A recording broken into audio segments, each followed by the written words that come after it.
been a very volatile time in Canada. There's almost been this kind of tale of two worlds that has been created. If you look at one side of it, the financial markets have done better than ever. You're hearing about how all of these stocks are doing increasingly well. On the other side of it, Canadians, and I think this is also true globally, are feeling the pinch on their wallets more than ever before. If you think about inflation, rising costs for home ownership, all of those different pieces, and it feels like there's this kind of altered sense of reality. Like you're hearing one thing in the media about stocks are doing better than everything, and then when people are talking about their home life, they're not necessarily feeling that. And that kind of tension is exactly what we have seen both on the Wealthsimple product side as well as on the Wealthsimple brand side, and ultimately tried to solve for our clients. So when we look at product innovation, it was a really exciting year for us. We had a number of new products come out that continue to live against our ethos of being human, simple, and constantly trying to maximize value for our clients. On the brand side, capturing that emotion has been something that's been really important, and something that you'll see in our latest campaign called Sluggish, where we just talk about how hard it sometimes feels to get ahead, but our intention is always to try and make it easier for our client.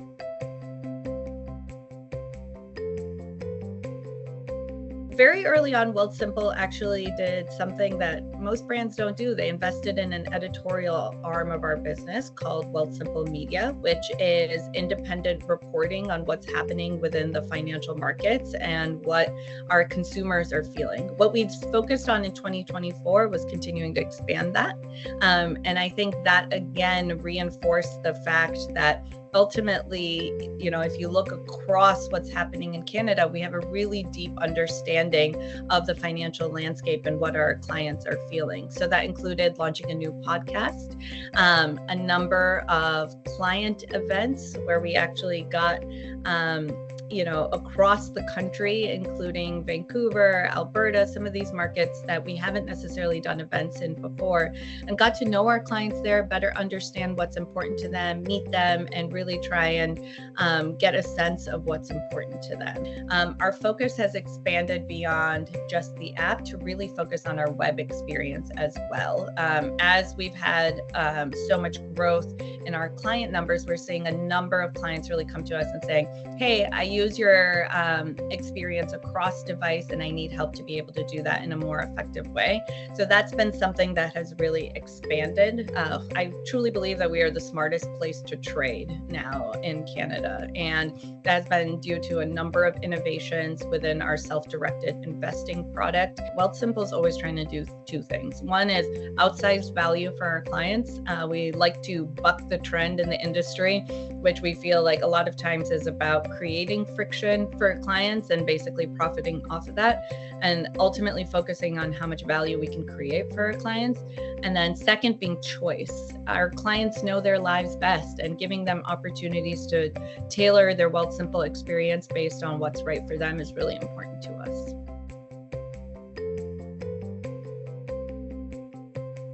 Our RSP matching Wealthsimple, it was everything from a promotion to an advertising campaign to something that led to brand storytelling and also launched new products for us.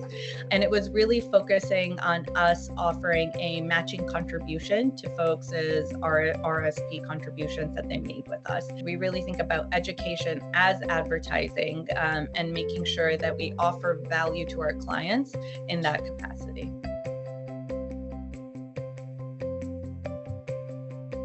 We have really started focusing on what we call kind of mid-funnel advertising at Wealthsimple, which is really starting to highlight different aspects of our product suite and being really specific and prescriptive in terms of who we share that message with. We have expanded our product suite to now allow for spending, saving, and investing.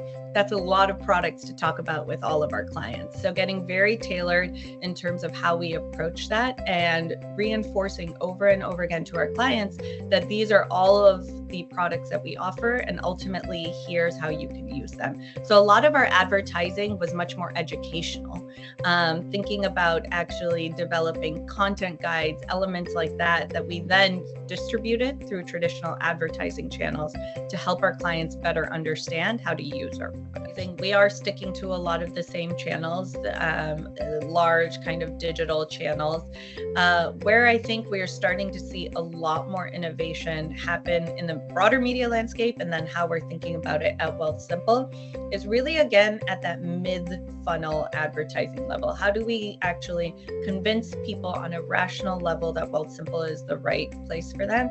And that's where traditional advertising is not working the way that it used to. It is much more actually about going back to offline. That's why we've started these offline events and experiences. It's about thinking about education, content in a different way than we have in the past.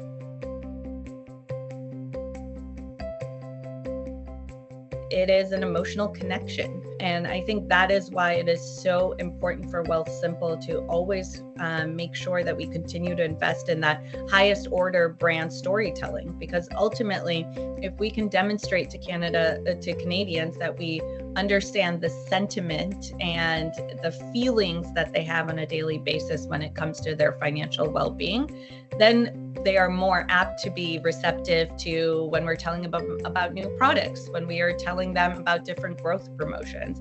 And to me, influence really is an emotional connection.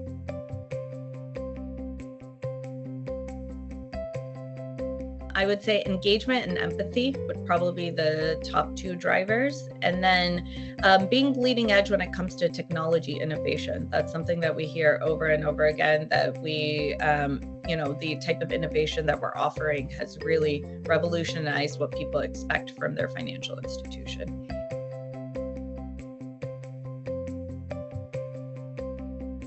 I think the first thing that I would say is invest in storytelling. It doesn't matter if you're doing a growth ad, a tiny little text snippet, or something on a grander scale.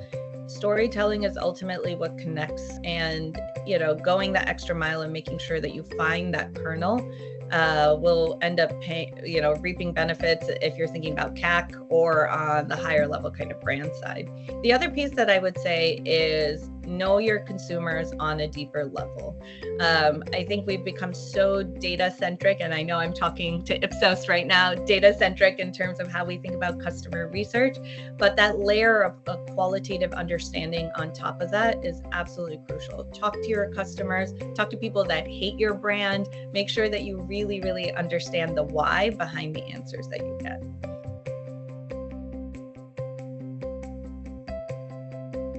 Always focusing on that tension between a consumer insight and what's happening culturally. Start with what is that tension that is in the market that we can use to basically deliver outsized results versus the investments that we make on the business side, and then ultimately show up in very unexpected ways for potential clients.